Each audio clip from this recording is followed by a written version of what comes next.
Because the female secretary Sky Lane wanted to see a sea fireworks show, her husband immediately bought the largest cruise ship at sea and took her out on the water under the pretext of my birthday. Sky framed me for staining her newly bought dress and pushed me, who had just had a miscarriage, into the open-air swimming pool. To vent her anger for her, my husband ignored my explanations and ordered someone to tie me up, who was already 8 months pregnant, put on an oxygen tank, and sink me into the sea. I struggled violently in the sea, and the assistant couldn't bear it anymore and spoke up. "Sir, the madam is already 8 months pregnant. She can't endure such stimulation anymore." Ben Shaw remained completely unaware, snorting coldly as he lowered the rope to its limit. "She's a second-level diver. What could possibly happen? Someone as vicious as her deserves to experience firsthand what it feels like to be thrown into the water." Pregnant women benefit from soaking in water. It aids childbirth. This is the perfect opportunity to cleanse the child's soul, lest the baby turn out as malicious as its mother. I was left submerged in the water for a full 3 hours.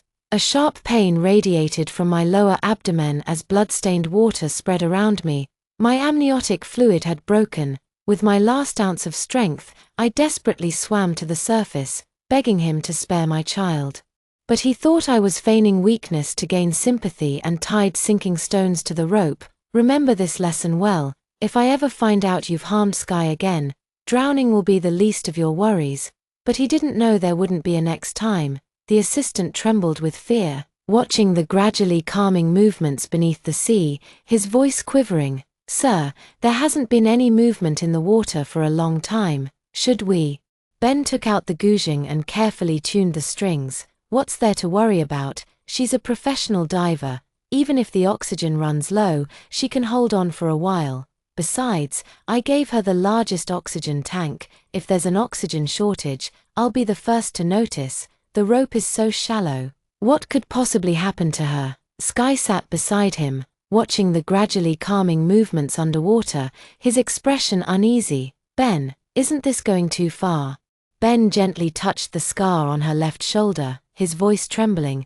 "She impersonated you to get close to me, making me mistake her for my savior. I'm just giving her a small lesson, a warning. We, Sky, are still too kind, otherwise. How could we have been harmed to the point of miscarriage and still be speaking up for that venomous woman?" Ray Cook. The delicate and lingering sound of the guzheng spread across the entire sea, while fireworks near dusk suddenly lit up the sky. Those were Ben's fireworks prepared for Sky. On my birthday, he played the song Confession for her. I knew he had practiced this piece for a long time. I thought it was just a whim, but I didn't expect it was meant for Sky's ears. The lofty Shaw, the great forensic doctor, actually used such clumsy methods to please his beloved. A bitter, indescribable feeling welled up in my heart, like swallowing a cup of unblended bitter melon juice, leaving only a mouthful of bitterness. The pain in my lower abdomen grew increasingly intense. I couldn't afford to grieve, forcing myself to endure the pain as I struggled free from the restraints. Using the last of my strength to swim to the surface, I called his name with a hoarse voice, my entire being enveloped in despair. "Ben, please, spare our child. Ben, my water broke. This child won't last much longer. I know I was wrong. I truly know I was wrong. Please spare this child, save him." My words were drowned in the blaze of flames. Ben finished his song, stood up, and went to the guest room, missing me. Sky wore my silk nightgown, stepped on my hand resting on the yacht, and seemingly unintentionally revealed the delicate kiss marks on her body. "Ray, you're truly remarkable. Managing to break free even after being weighed down by boulders and thrown into the sea. I indeed underestimated you. Do you really think Ben cares about you and the child? If he hadn't mistaken me for you, do you truly believe she would have kept you by her side?" She crouched down, moving her foot off my soaked hand, looking down at me with superiority. "Ray, beg me, and maybe if I'm in a good mood, I'll have Ben pull you out, spare you and your child." I clenched my fists. And the next second, I heard my hoarse voice speak. "Please, save my child." Sky laughed until tears formed at the corners of her eyes, looking at me as if I were a pitiful, begging dog. "Ray, so the day has come when you beg me, but what a shame. Your dear husband cares more about me, Even a year ago, when your grandmother died in that car accident, it was all his doing. What? Before I could react, Sky heard the hurried footsteps behind him and fell straight into the sea. When Ben arrived at the sound, a flicker of suspicion crossed his mind as he saw Sky struggling in the water. "Help, Ben!" Sky's voice interrupted Ben's thoughts. He threw off his trench coat and jumped into the sea without hesitation, pulling her onto the yacht. Sky seemed to realize something and awkwardly explained, "Ben, I was so scared just now. The doctor said I shouldn't touch water after the miscarriage. I almost couldn't see you again." Ben whispered comfort to her, then turned a sharp, mocking gaze toward me. "Ray, it seems the lesson wasn't enough for you. You already killed Sky's child. Do you want to kill her too? You knew she just had a miscarriage and wasn't fully recovered, unable to swim at all, yet you pushed her into the sea. What were you thinking?" "I didn't. It was her who." "Enough, Ray. If it wasn't you, could it be that Sky jumped into the sea herself? At this point, you're still framing her." Such acts of false accusation and shifting blame Sky has done no less than 10 times, yet Ben still believes her without question. Because it is Sky, Ben accepts it willingly, suppressing the bitterness in my heart. I took a deep breath at the sight of the increasing bloodstains beneath me and conceded, "Ben, I know I was wrong. I shouldn't have framed Sky. Please save our child. Let him be born healthy." Ben was momentarily stunned, as if he hadn't expected me to admit my mistake so readily. His expression softened visibly. Sky lay in his arms, the scar on her left shoulder faintly visible. Tears fell onto his chest. "Ben, I just wanted to help Ray's sister up, but she pulled me into the sea too. Calling me a shameless whore who'd sleep with anyone. Don't blame Ray's sister. She's right. I've lost my purity and don't deserve to carry your child. However she punishes me is justified. It was my shamelessness to fall in love with you, to stay by your side without name or status." Ben clenched and unclenched his fists, whispering soothing words to the person in his arms while giving me an inscrutable look. "Ray, what tricks are you playing now? Did pretending to yield not work? So now you're putting on an act with the child, ignoring my pale complexion." He ordered his men to tie me up again. "You claimed the birth is imminent, then deliver it in the sea. Let's see how long you can keep up this pretense. The child can survive briefly in the water after leaving the womb, and it'll lessen your suffering." He looked at the trembling crowd and carefully draped the newly fetched overcoat over Sky, placing a reverent kiss on her forehead. "Sky, be good. I know you were violated and hurt by those thugs 7 years ago to save me. How could I ever despise you? Once you recover, I'll prepare a grand wedding for you that will capture everyone's attention, to show the world that you've always been the only one I love." Listening to their conversation, I shook my head desperately. It was me who saved Ben 7 years ago in Country F. Sky's gaze met mine through the cold wind, gradually overlapping with a face from my memories. 7 years ago, while practicing diving in Country F, I encountered Ben being chased in the sea. At that time, he was injured all over and fell into the sea from a cliff, where I picked him up. I took a knife for her and brought her to a nearby clinic. The one who treated him back then was none other than Sky. Sky was startled when he saw him covered in blood and, afraid of getting into trouble, forcibly kicked us out. Fortunately, we later encountered a wandering doctor, which ultimately saved his life. No wonder when I met Sky, there was fear in her eyes as if her lie was about to be exposed, and no wonder she wanted to kill me. She was afraid that one day the truth would come out and her well-laid plans would fall apart. Suddenly, I found it ridiculous, letting the icy seawater crash against my body. Ben, I wonder how you'll feel the moment you learn the truth." He wouldn't even spare me half a glance. Carrying Sky straight toward the guest room, I went limp as I was thrown back into the sea, a searing pain tearing through my lower abdomen.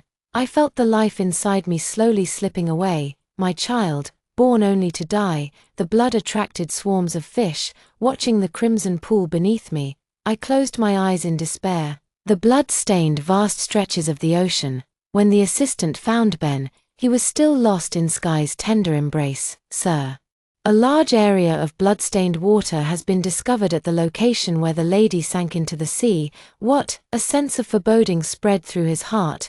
Ben stood up abruptly and was about to leave when Sky stopped him. "Ben, The scenery at sea is so beautiful that I hired a painter to create a portrait of us.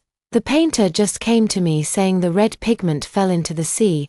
Probably Assistant Jong misjudged the situation. Sky pulled Ben back to sit down, while the painter promptly rushed in, speaking in broken Chinese. Mr. Shaw, you and your wife are a match made in heaven.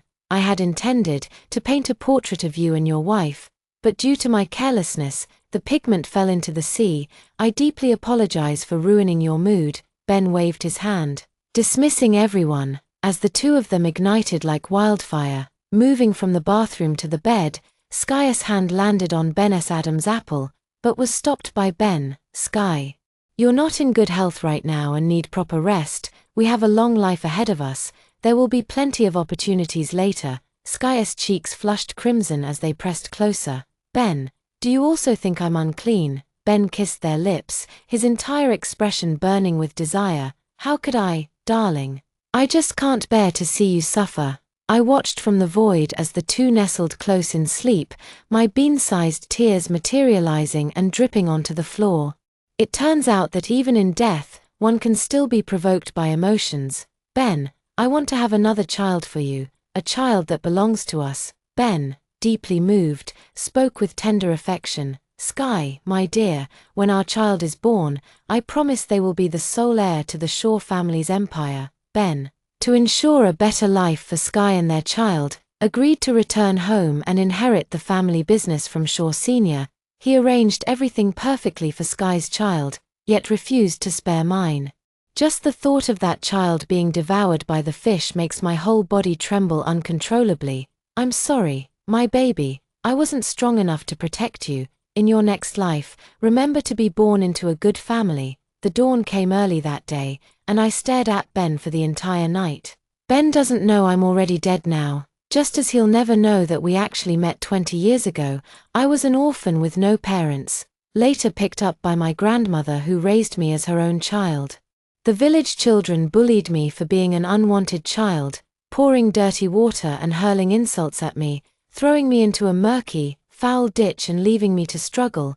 Ben appeared like a ray of light descending from the sky, pulling me out of the ditch and draping his clean coat over me. At that moment, I thought I had met an angel. My name is Ben, and I came here with the butler uncle to visit a patient. What's your name? I don't have a name.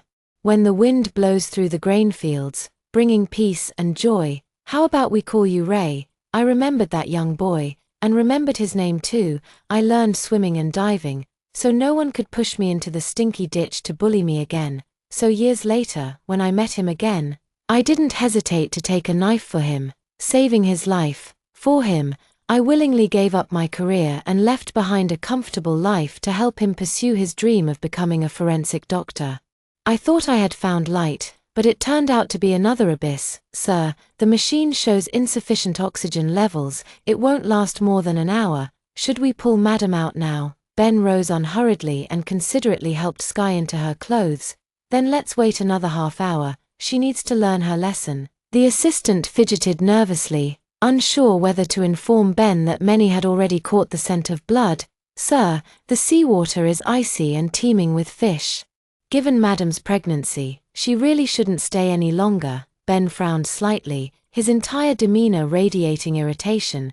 I already took safety precautions for her. Besides, it's summer, just letting her soak in the sea for a few hours. What could possibly go wrong? Ben's expression was fully visible to me, watching as I struggled to escape like a ridiculous clown. Li Bin, in charge of safety measures, approached with a protective suit, cowering in the corner with his head lowered. Sure, sir. The madam didn't wear the protective suit. Ben's expression faltered for a moment, his temple twitching violently. Just as he was about to call his assistant to pull her out, Li Bin continued. The madam said her abilities made the suit unnecessary. She even accused Lane of sprinkling poison on the suit and slapped her twice on the spot. She called Lane a whore, a shameless homewrecker. Ben slammed the table and stood up, his face darkening with anger. Sky wrapped his arms around Ben's waist from behind, wearing a pitiful expression again. Ben, it's my fault for meeting you too late. Don't blame Ray for saying that. I'm sure Ray already regrets it. She's pregnant, so please let her go. My suffering doesn't matter, don't let it affect your relationship. Ben immediately softened and shielded Sky behind him. Sky, I won't let anyone hurt you, not even if she's carrying my child. I drifted in the void, watching the man I had loved for over a decade. I only felt a wave of nausea churning in my stomach. The next second, Sky took the necklace containing my grandmother's ashes from my suitcase and, pestering Ben, got him to give it to her. Ben's expression stiffened for a moment. Remembering Li Bin's words, he quickly forced a smile. Since Sky likes it, she can have it, it's just some trivial thing.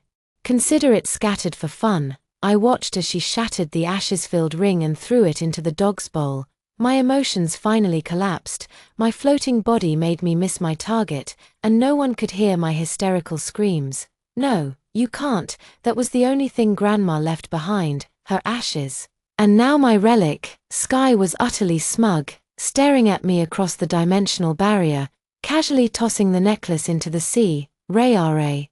I wonder how you'll react when you find out the thing you cherish most was fed to the dogs by me.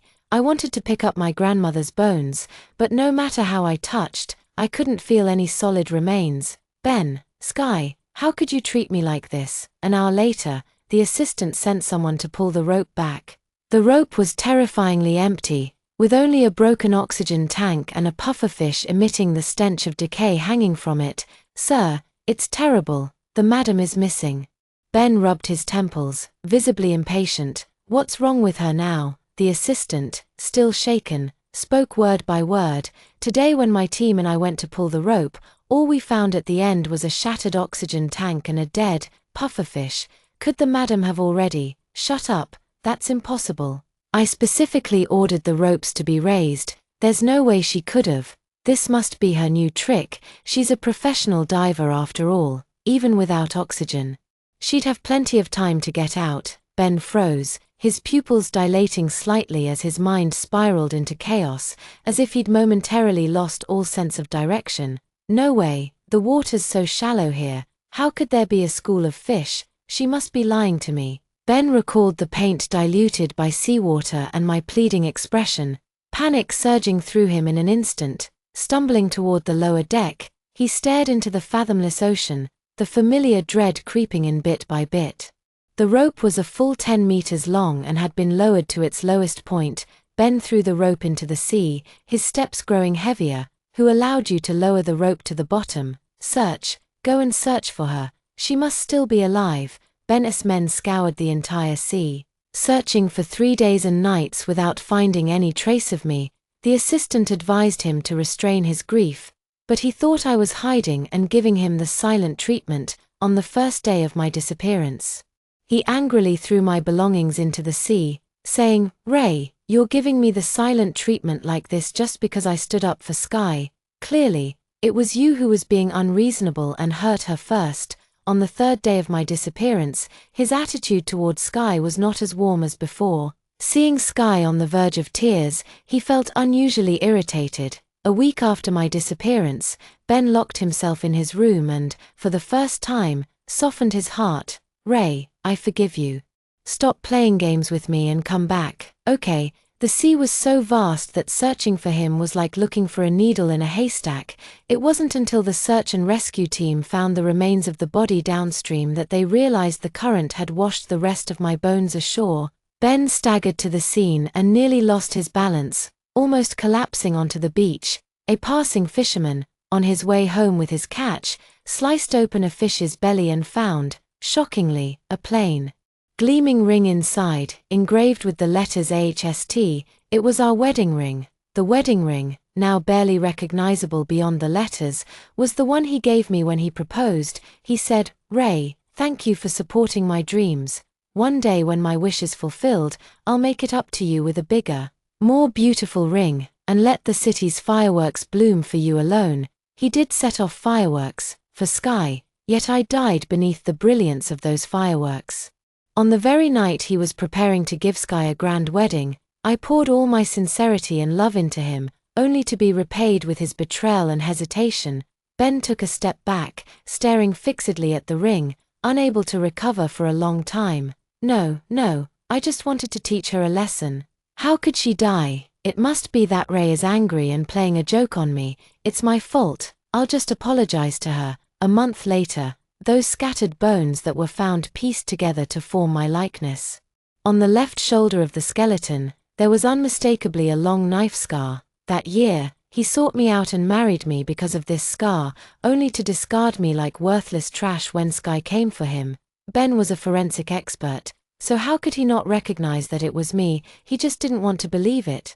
Didn't want to believe I was already dead. Sky stayed by his side, and to prevent the truth of what happened back then from coming out, she deliberately signed up for swimming lessons. Ben encountered her at the swimming pool I used to frequent. She was clumsily adjusting her posture, preparing to dive into the water from the edge. Ben stared at her without blinking, as if trying to bore a hole through her with his gaze. An absurd thought suddenly surfaced in my mind. Ben felt he must be going mad, actually hallucinating that he'd mistaken his savior. She'd already made that mistake once, hurting Sky and giving others an opening. How could she possibly misjudge Sky a second time?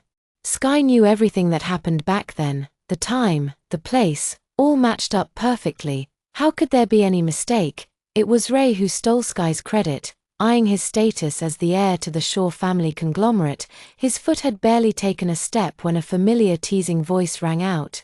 Sky clung onto the coach's body. "Coach, swimming is so hard, won't you teach me personally?" And this coach was none other than Lee Bin, Ray's safety officer. Lee Bin caressed her waist, taking a couple of breaths at her neck. "You little temptress, I'll help you get rid of Ray. How are you going to thank me?" Sky playfully slapped his shoulder and, taking advantage of the deserted surroundings, kissed his cheek. "Still, thanks to Brother Bin for removing Ray's protective suit and smearing bait on her body before sending the fish swarm her way.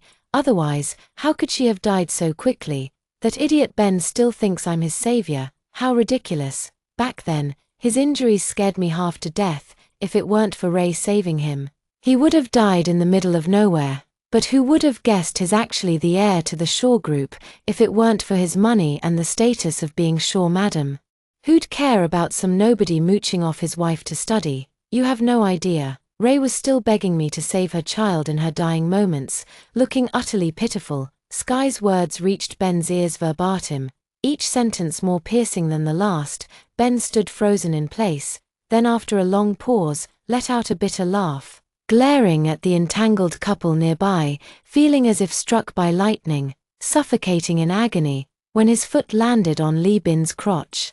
Sky let out a blood-curdling scream. He was quickly silenced by her hand gripping his throat. "Sky, I treated you well. Why did you deceive me? Why did you lie to me that you were the one who saved me 5 years ago? Why did you kill Ray?" Ben had bloodshot eyes, and the force in his hands only grew stronger, as if the emotions he had suppressed for days had finally found an outlet, landing punch after punch on Lee Bin's body. Lee Bin was beaten black and blue and quickly begged for mercy in a low voice, shifting the blame onto Sky. "President Shaw, it was her, this vile woman who incited me. She made me replace Madam's oxygen tank, had me lower the rope to its limit, smeared bait all over Madam's body, and then released a school of fish towards her. She promised me 5 million if I complied. I was blinded by greed. President Shaw, everything was Sky's instigation. I had nothing to do with it." Lee Bin confessed everything, Ben's expression growing increasingly grim. Sky, her neck gripped tightly, flushed crimson, hoarsely begging for mercy. "Ben, it's not like this. Let me explain." Ben tore open her swimsuit, staring at the hideous scar as veins bulged on his forehead. "You said this was from saving me, but the wound looks so shallow." His fingers dug into Sky's left shoulder, producing the sound of dislocated bones. Just remembering how he'd harmed his own Ray for the sake of such a liar made his world spin. Fate had played the cruelest joke on him. Sky was dragged by her hair and thrown into the alley, surrounded by over a dozen homeless men. Ben wiped his hands and looked at Sky with eyes devoid of any warmth. "Didn't you say you suffered inhuman humiliation to save me? Then today, you'll get to experience it properly." He gripped Sky's chin, his knuckles cracking. "You'd better pray she's safe and sound, or I'll make you join her in the grave." He locked himself in his room, refusing to eat or drink, unwilling to believe I was dead. Whenever he had time, he would search the sea for any trace of me. Aunt Jong stayed by his side. Upon hearing the news of my death, she silently wiped away her tears. In the 5 years since Madam married into this family, she took on so much for this household. When she first arrived, the master had cut ties with his family, saying he wanted to pursue his dreams. Back then, he had nothing. It was Madam who quietly went out to take odd jobs, bit by bit scraping together the tuition for his further studies.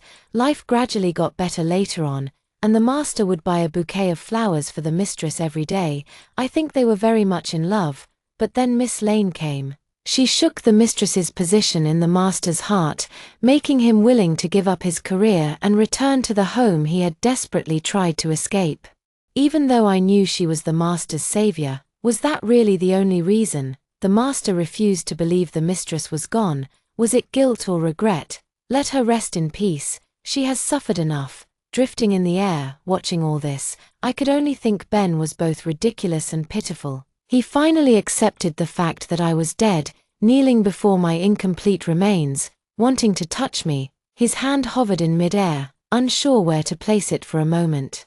So he kept tracing the scar on my shoulder, his teardrops as big as beans falling onto my bones, warm to the touch. I'm sorry, Ray, it's my fault. I wronged you and our child. It's all because of Sky. She came to me, saying you had stolen her identity and coveted my position as the heir to the Shaw Group, trying to get money from me. I didn't believe it at first, but she knew every detail, even about the jade pendant I've worn for years. I was deceived by her, believed her lies. I already know everything. You helped me achieve my dreams, worked side jobs to pay for my tuition while juggling your own job. Someone who always put me first like that, how could they possibly covet my money? His guilt seemed genuine, but his remorse came too late. Yet it no longer stirred even the slightest ripple in my heart. His regret and self-reproach were merely about misjudging a person. How much of it was truly about me? Sky was sent by Ben to a mental institution, completely deranged. Lee Bin lost his job and was blacklisted by the entire industry. Then Ben had him sent to prison over some shady dealings. Ben entered my room and stared blankly for a moment at the shattered glass bowl on the table.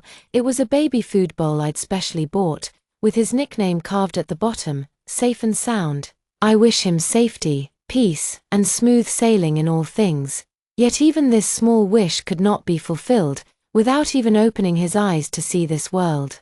He hurriedly returned to heaven. Ben stubbornly picked up the fragments, carefully piecing them together with glue, but no matter how hard he searched, he couldn't find the remaining piece. Sitting on the ground, tears welled up in his eyes. Why can't I put it together? Why won't it fit? Ray, are you and the baby blaming me too, blaming me for costing your lives? I'm sorry, Ray, it's all my fault. I failed you and our child. Scold me, hit me. I'll do anything if it means you'll come back. But you won't even visit me in my dreams. You must despise me completely. Ben spent his days staring blankly at my photo, in mine and our child's name. He established a charity and donated all his assets. They knelt across all 49 steps, performing rites for me and our child. But I'm already so tired, I don't want to forgive him anymore. While sorting through my belongings, he found my diary and a carefully preserved piece of clothing. This garment Ben recognized instantly. As his home contained no fewer than 100 similar pieces, the diary dates back 20 years, to the day I first met him. Today I met someone who said his name was Shaw Ting. Not sure which Ting character. He chased away the bad guys for me and pulled me out of the ditch. He also gave me a name, he said. When the wind blows, the grain bends, peace and happiness without worry. So he named Mireille, probably wishing me safety. I really like it. I'm going to learn swimming and diving, to become someone who can protect myself. Today I met him again. His injuries were severe, so I brought him home, but it seems he's forgotten me. No matter, I've learned his name is Ben Shaw. He proposed to me today. I'm overjoyed. Today he brought someone with him, named Sky. I'm pregnant, but he doesn't seem very happy. He said he likes Sky. Every word in the diary revolves around one person's name, until finally each character bleeds sorrow, filled with disappointment and despair. Ben's hands trembled more and more as he flipped through the diary, until he collapsed, weeping uncontrollably. The little girl covered in mud from my memories gradually overlapped with the present Ray, and Ben suddenly realized we had actually met long ago. Ray, so it was you all along. Why didn't you tell me? Why didn't you say anything? I watched as he became hysterical, his soul slowly turning transparent. Forget it, Ben. I don't blame you anymore. You saved my life, and I've repaid you in kind, but I won't forgive you either. From now on, we're done. Ben arranged everything and voluntarily turned himself in at the courthouse. He was sentenced to life imprisonment for intentional homicide and was released after 15 years due to good behavior. His figure appeared somewhat haggard. His whole body having thinned considerably, the newly grown stubble had a bluish tint, and the stray hairs at his temples lay disheveled across his forehead. But I could no longer know any of this, because I had already entered the cycle of reincarnation on the day he was imprisoned. Ben stroked my tombstone, clearing away the fallen leaves and dust. His voice carried an extra layer of hoarseness, as 2 streams of hot tears rolled down from his eyes. Ray, after all these years, I still miss you so much. Half a month later, he died beside my tombstone. As for me, I had long since embraced my new life. Ben extra story. I died in Ray the autumn 15 years after her passing, beside her tombstone. When I opened my eyes again, I had returned to the day I first met her. She had been dragged into a filthy ditch by thugs, her eyes timidly looking up at me. I reached out to take her hand, but she refused me. That year, she was 9 years old, sleeping on the streets. Not even able to eat a warm meal. I brought her food, but she cautiously declined. I don't know where her resistance toward me came from, only that when I saw her again, my scarred heart seemed to start beating anew, growing flesh and blood. Following the path of my previous life, I tried to approach her, only to learn that her name in this lifetime was Shiha, Chen Shiha. I heard it was a name given by her grandmother. She had met that kind-hearted old lady earlier than expected. I silently watched over her, observing her journey from middle school to university. I longed to meet her, but fate seemed to play a cruel joke on me. I did not meet her as planned. Even though I had arranged everything with intention, she gave me a sense of unfamiliarity and distance. As if we had known each other for a long time, yet also as if we had never met. In this life, she became a beautiful and lovely dance student, dancing so wonderfully it seemed unreal. She avoided every chance encounter I tried to arrange, even consistently forgetting my name. We attended the same university, and I pursued her passionately. She rejected my advances, until one day I witnessed her pulling a little girl who had fallen into the river out of the water. But she had never learned to swim or dive in this lifetime, so how could she? At that moment, I knew she had also returned with her memories. A strong sense of frustration enveloped me, making it hard to breathe. Everything seemed to have its answer already. She didn't accept my outstretched hand, didn't accept the name I gave her, nor did she follow the path from her memories. She became confident and beautiful, like an angel who had strayed into the human world, so outstanding that she participated in all kinds of competitions, big and small, letting herself shine. No longer the frail little girl from my memories, I stopped her after one of her matches. Perhaps my gaze was too intense or my probing too obvious, making her flee in panic. The next day, she sought me out and took me to the stretch of sea where she had crashed.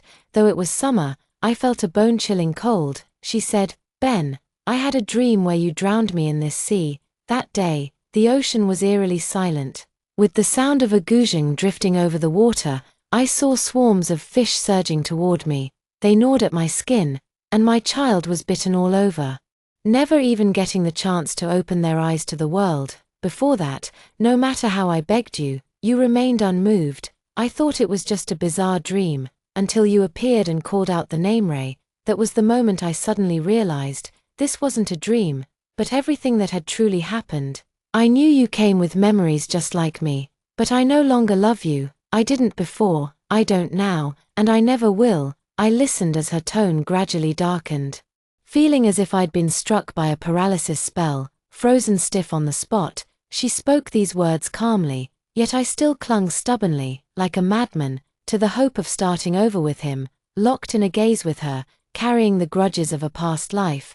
It was as if I saw the struggling, desperate and suffocating Ray from that previous existence, I wanted to say sorry, to apologize and beg for her forgiveness. My voice choked with emotion beyond recognition. I'm sorry, Ray. It's all my fault for making you suffer so much, but I've changed now. I love only you, love you the most. Can you forgive me? Let's start over, please. I gazed at her expectantly, watching the shifting expressions on her face. Ben, I already died once because of you in my past life. In this lifetime, I just want to live for myself. My name is Chen Shiha, and I'm no longer the Ray you once knew. Ben, I won't forgive you on behalf of my past self, because that was her suffering. I'm doing well now, so please stop bothering me. My whole body trembled slightly as I stared at her for a long moment. She had long let go of the past and started a new life. It was my own despicable act to beg for her forgiveness, refusing to let her go. I brought this upon myself by losing the one who loved me the most. What right do I have to ask for her forgiveness? I'm sorry, Chen Shiha. I watched her shine on stage. Perhaps she was always this wonderful by nature. It was I who limited her growth and ruined her life. After that day, I stepped out of her world, knowing she later met someone who treated her well. I attended her wedding that day. Her boyfriend was very handsome. They made a perfect match in every way. She looked beautiful in her wedding dress, even more beautiful than I remembered. Chen Shiha, may everything go smoothly for you, and may you be Sophiend healthy. Thank you for watching today's story. If you enjoyed this video, please give it a thumbs up and share it with your friends. We'd love to hear your thoughts in the comments below, so feel free to share your opinions. And don't forget to subscribe to our channel for more great stories. We'll see you in the next video.